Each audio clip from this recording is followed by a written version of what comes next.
This account is fairly intricate, so I'll dive straight in and stick only to what matters. I'm 22 years old and had just finished college. My family has lived in the same 3-story house since I was around 3 or 4 years old, located in a fairly upscale area. If you're imagining a classic suburban neighborhood, that's exactly it. As for the house itself, here's all that's important. My bedroom is on the second floor and has a window that looks directly out onto the street. The only window in my father's home office, which is on the third floor, also faces the street. That's all you need to know. I'm sharing this because after what happened last week, I am completely certain, without a shred of doubt, that something dark and disturbing has been happening to my family for reasons I can't even begin to understand. And if I'm piecing things together correctly, which I strongly believe I am, this has been going on for years. The first incident I can remember happened so long ago that I don't even recall my exact age. I do know I was still in middle school, so it had to have been at least a decade ago. It was either a Saturday or a Sunday, since there was no school that day. As I was heading downstairs to eat breakfast, I overheard my parents talking in the kitchen. I didn't catch much of what they were saying, but I distinctly remember my dad mentioning that something had happened again, and the way he said it made it clear that whatever it wasn't insignificant. When I asked them about it, they brushed it off and didn't explain anything. In fact, they didn't tell me directly for over a year. I eventually found out what had really happened a few days later from my older brother. My dad is a lawyer, and when deadlines pile up, he often works late into the night, finishing things he couldn't complete at the office. That's exactly what he was doing. The night before, I overheard that conversation. He was working in his office until around 2 a.m. According to him, sometime around midnight, he noticed a Chevy Suburban creeping down our street at an absurdly slow speed, around 5 miles per hour. He wasn't exaggerating. He still insists the vehicle looked like it was barely moving, as if the driver had taken their foot off both the gas and the brake and was letting the car roll forward on its own. At first, he didn't think much of it, but then he saw the same exact vehicle drive past again, this time heading in the opposite direction. Even stranger, the car eventually stopped and parked directly across the street from our house. My dad watched it closely for several minutes, waiting to see if anyone would step out or if the car would drive away. Neither happened. The vehicle just sat there, completely still. Eventually, he decided he couldn't spend the entire night staring out the window, so he went back to his work. Every so often, he'd glance outside, but nothing seemed to change for hours. He swore that no one ever exited the vehicle. He was certain he would have noticed movement if they had. At some point around 2 a.m., he fell asleep at his desk without finishing his work. But here's the part that still doesn't make sense. When he woke up around 5:30 that morning, the car was still parked in the exact same place.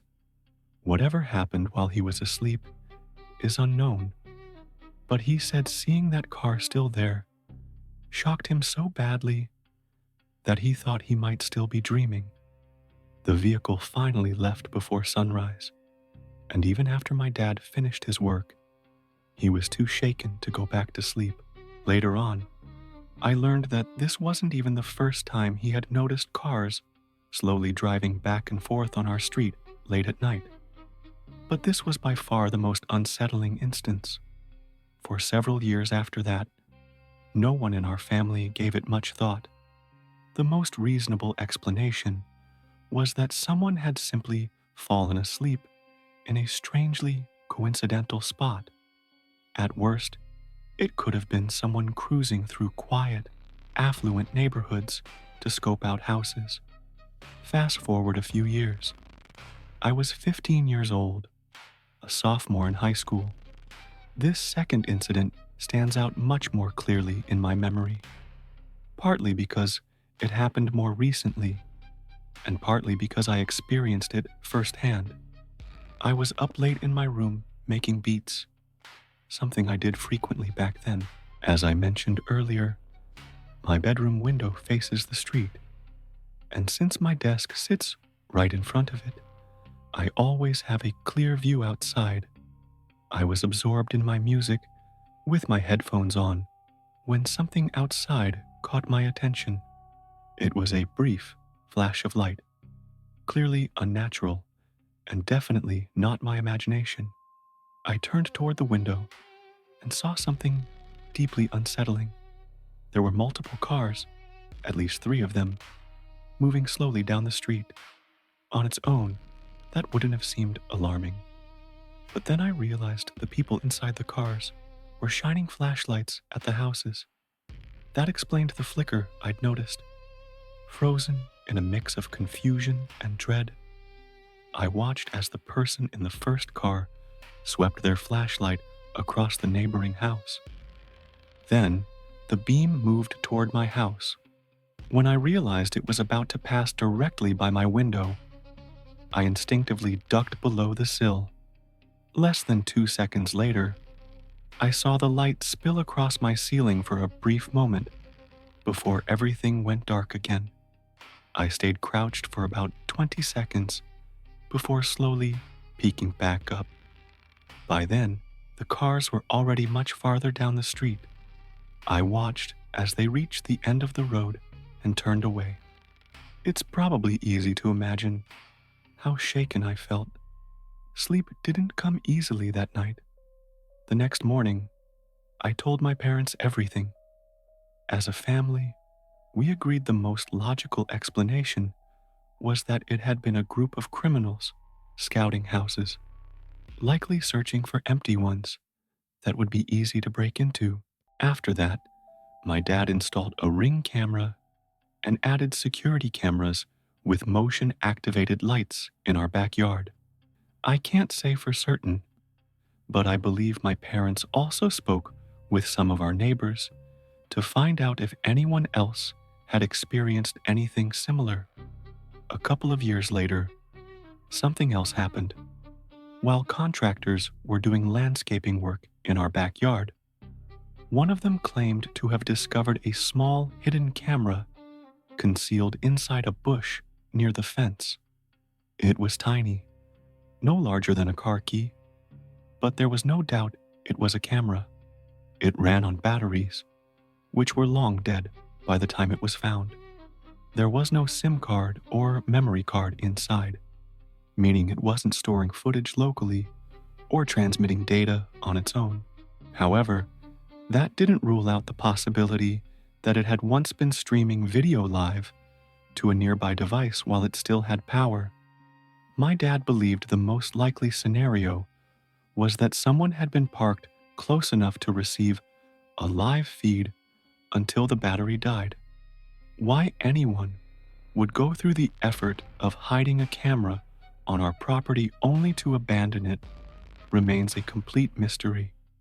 It wasn't something that could have been placed there accidentally.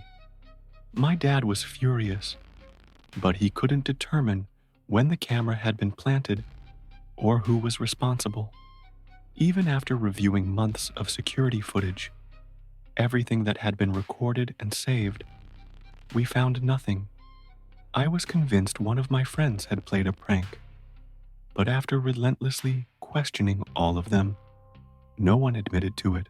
My parents became genuinely concerned that we were being targeted and reported everything to the police.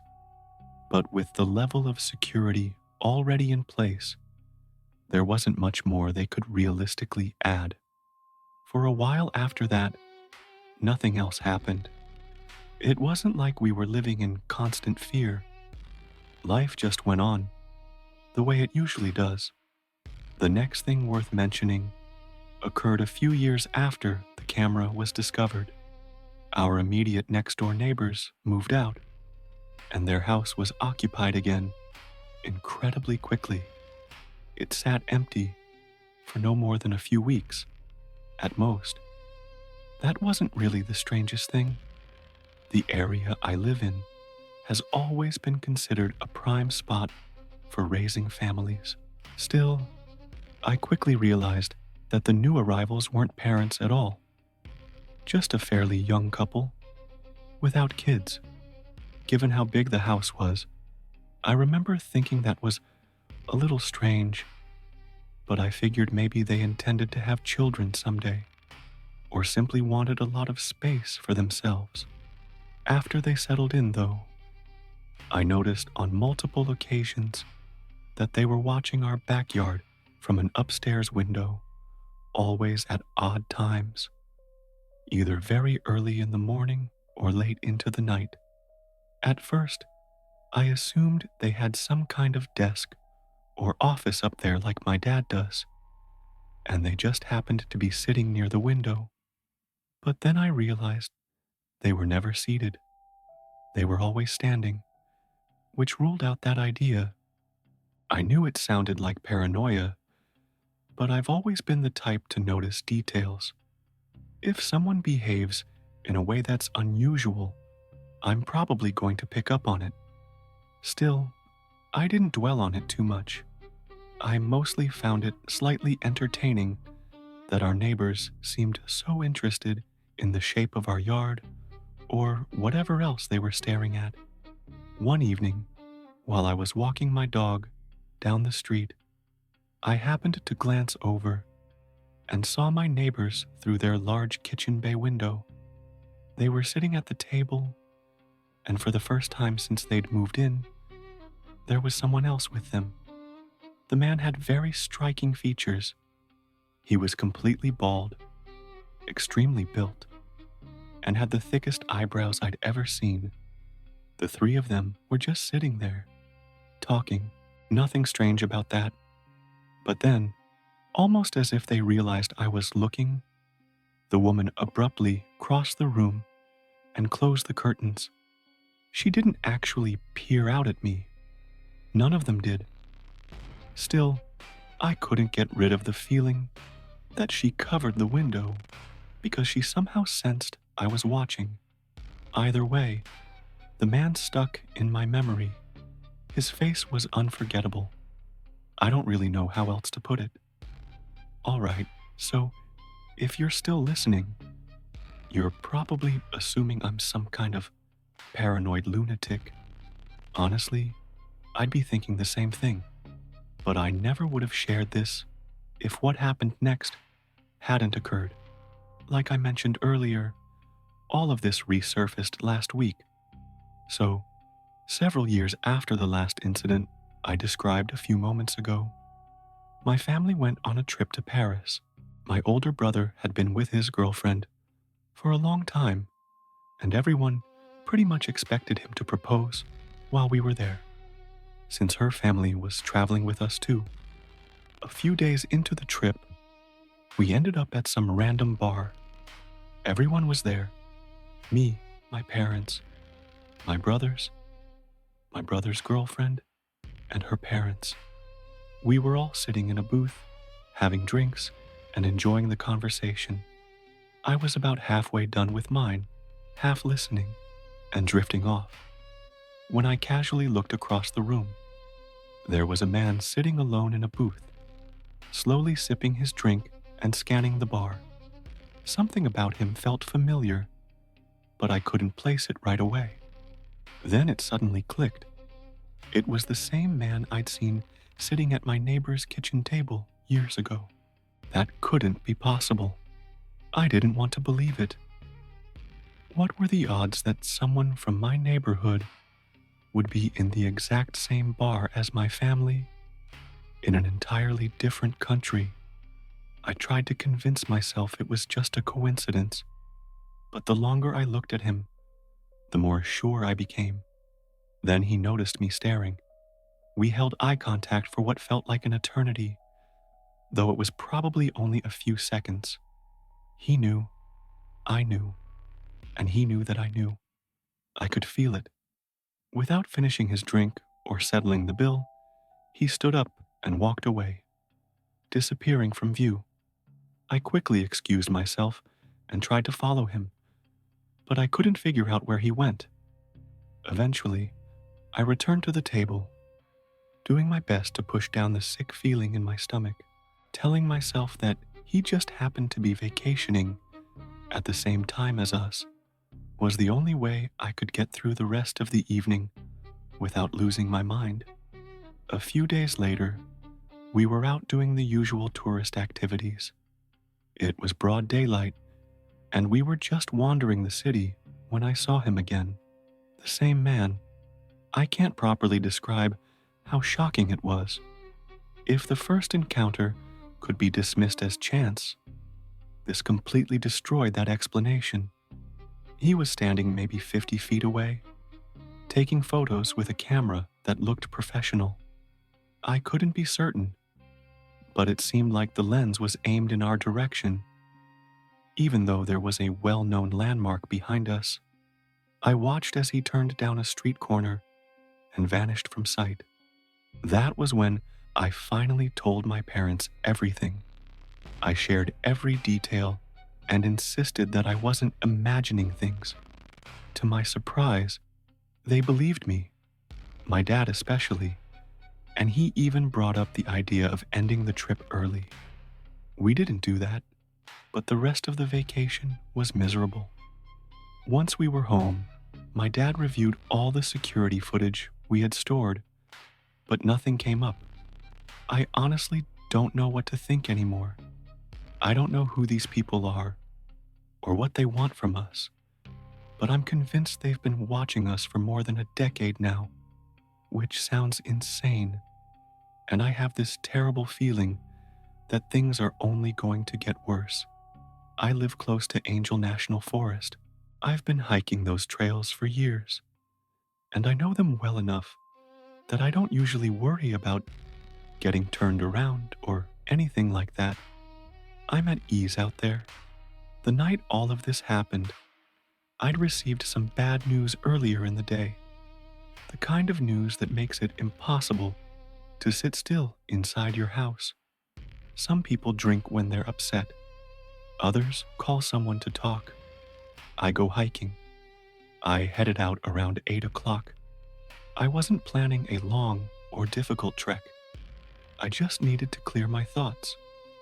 Maybe exhaust myself enough to sleep when I got back. Hiking at night isn't unusual for me, especially on trails I know by heart. There's something about the darkness that's usually calming, but the fog that night was different. I'd checked the forecast, but higher elevations are always unpredictable. Before long, visibility dropped to about 20 feet. Everything beyond that was just a wall of gray. I tried using my flashlight at first, but the beam reflected right back off the moisture in the air. It actually made it harder to see, like driving with high beams in heavy snow. So, I mostly kept it off and let my eyes adjust to the faint ambient light around me. I had music playing to scare off any animals, a habit I picked up from my dad. About an hour in, I noticed a smell. It was very faint at first, and I actually stopped walking because it caught me so off guard. It didn't smell like trees or dirt. It smelled almost like perfume, which I know sounds ridiculous, but that's honestly what it was. It wasn't strong, just a light floral scent that didn't belong out there. I looked around, even though it was pointless with the fog, and by the time I finished, the smell was gone. I didn't know what to think, so I brushed it off. About 10 minutes later, another smell drifted through the air. This one was more recognizable. Campfire smoke. I quickly put it together. Someone must have been camping nearby. and that probably explained the perfume smell too. But the scent only lingered for about 30 seconds before disappearing, which felt odd. It wasn't until the third smell that I realized something was seriously wrong. It was a sharp, herbal, almost earthy scent that instantly took me back to my childhood, even though I couldn't place where I knew it from. The sense of recognition, mixed with how wildly out of place it felt, made my skin crawl. I should have turned back the second my instincts started warning me, but instead, I kept moving forward. For a while, everything seemed fine, and I slowly began to relax. Then, the moment I felt even a hint of peace, I spotted a flashlight cutting across the ridge to my left. That ridge runs alongside the main trail, but sits roughly 100 feet higher. There aren't any marked paths or access routes up there, something I know for certain because I've studied maps countless times, hoping to find a way up. The landscape is far too dangerous. You'd have to fight through brutal, dense brush just to reach that height from where I stood. And yet, someone was unmistakably up there. The light would flick on, scan part of the ridge, then shut off, only to reappear seconds later in a different spot.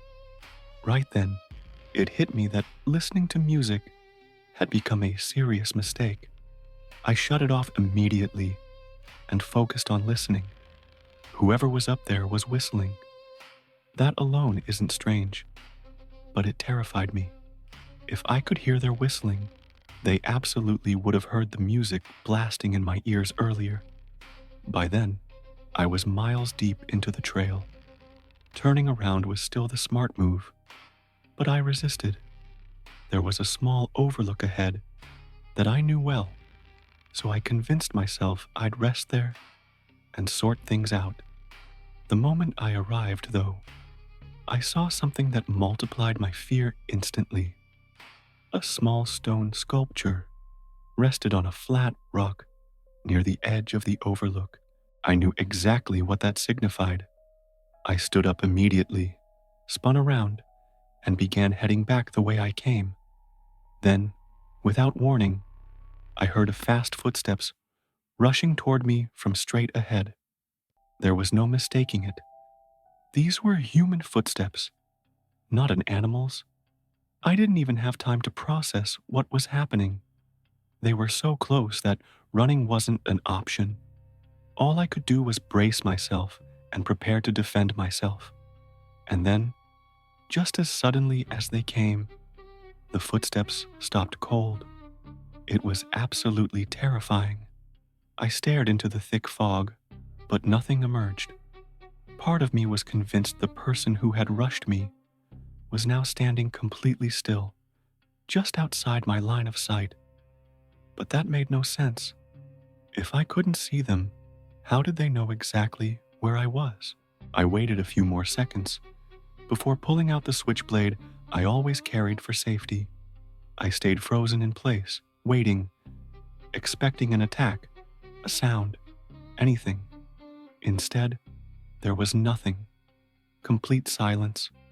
I was paralyzed by indecision. I didn't want to draw attention to myself, but I was almost certain whoever was out there already knew my position. What made everything worse was that the footsteps had come from the direction I needed to take to leave. There was no alternate path.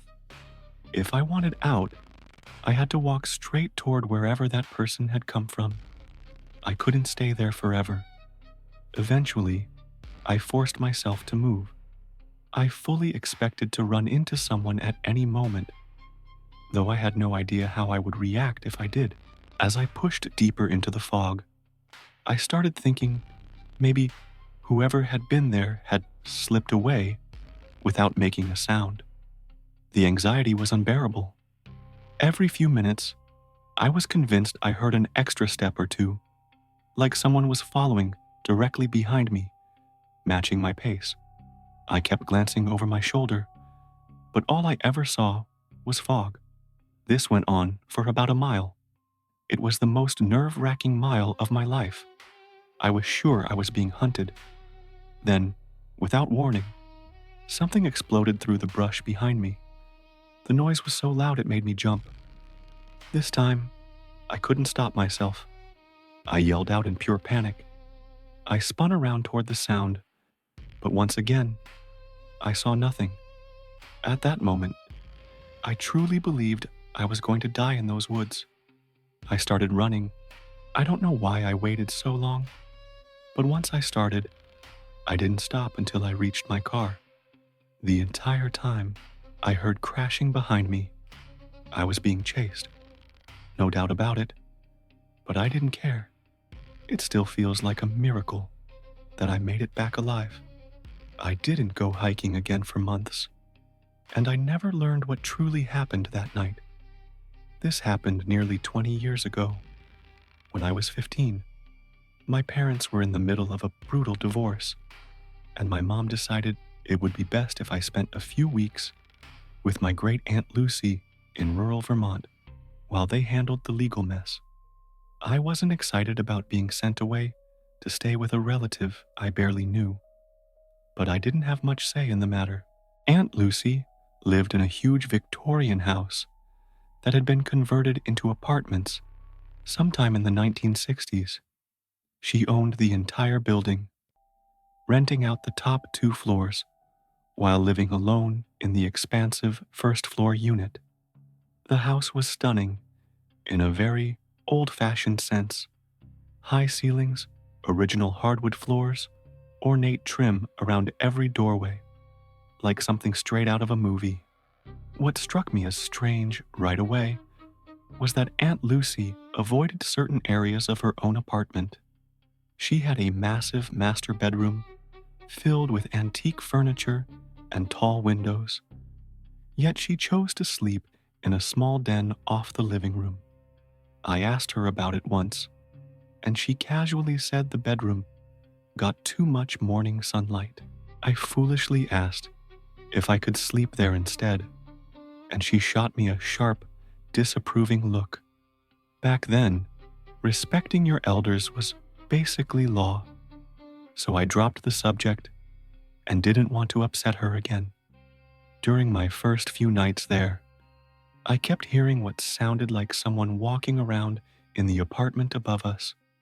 I assumed it was a tenant, maybe someone who worked late hours, but the pacing was strange.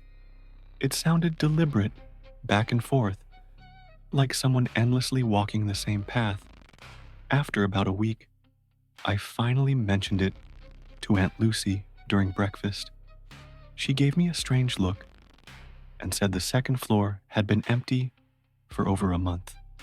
I insisted I'd heard footsteps every single night, but she brushed it off, claiming it was just the building settling.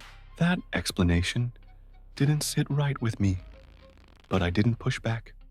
The next morning, I asked if I could see the vacant apartment. She hesitated, clearly uncomfortable, but eventually agreed. The second floor was empty, just like she said. But as we walked through it together, I noticed something that instantly confirmed my suspicions. Fresh scuff marks covered the hardwood floors, worn into a clear path from the front of the apartment to the back. It matched the pacing I heard every night perfectly. When I pointed it out, Aunt Lucy said it was probably left behind by the previous tenants, but the marks looked far too recent. I told her that, but she dismissed me like I was a foolish kid. That evening, she suggested we watch a movie together, something we'd never done before. As the night went on, the footsteps upstairs started again. I looked at her, waiting for her to finally acknowledge them, but instead she just turned the volume up and acted like nothing was happening. I was shocked. That's when it hit me. Aunt Lucy knew exactly what was going on and was choosing not to tell me. The next day, I called my mom and told her about everything. What's unsettling is that she seemed to already know. She told me not to bring it up with Aunt Lucy anymore and said it was a sensitive subject. Near the end of my stay, I woke up around 2 a.m., needing the bathroom. As I walked back to my room, I glanced toward the staircase leading to the second floor. The door at the bottom was slightly open, and I swear I saw a dim light moving around up there, like someone carrying a flashlight. I went straight back to bed and told Aunt Lucy the next morning. I just wanted to leave. If it hadn't been for that night, we watched a movie together. I might have assumed Aunt Lucy herself was causing the footsteps, but that wasn't possible. When I returned home, my mom refused to explain anything, and it caused serious tension between us. Years later, a cousin told me Aunt Lucy had sold the building and moved to Florida. According to them, there had been an incident in that apartment back in the 90s. Someone died under mysterious circumstances, and the family tried to keep it quiet. That was around the same time Aunt Lucy inherited the property. I've never believed in ghosts. I don't say that to sound dismissive.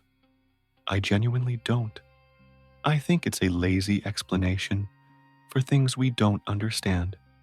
So when I look back on what happened in that house, I always search for a rational answer. Maybe Aunt Lucy was hiding someone up there, a troubled relative, or someone who needed to stay out of sight. Maybe she was being blackmailed, forced to let someone live there secretly. Maybe the incident my cousin mentioned was never truly resolved, and whoever was involved still had power over her. Or maybe the entire story was exaggerated gossip. I honestly don't know. What I do know is that my mom knows the truth, and I'll never forgive her for keeping it from me. Some things, I guess, are never meant to be explained.